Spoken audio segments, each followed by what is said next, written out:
Саламатсыздарбы құрметті әріптестер, бұл ойын досыңа көмектес деп аталады. Балаларға осындай дөңгелек карточкалар беріледі алдына. Балалар досына көмектесіп, неше ойыншығы бар екенін санайды. Санап, ана бос тұрған тор көзге неше ойыншық екенін санап жазады.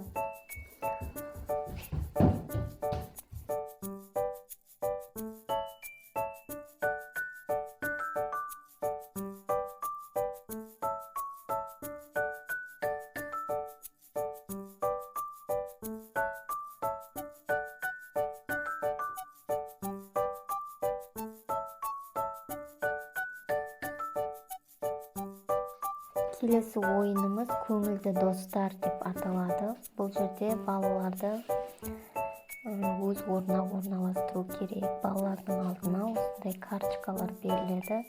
Балалар карточкаға қарап отырып, кім қай терезеде отырғанын орналастырады. Балалар бұл ойынды өте қызықты.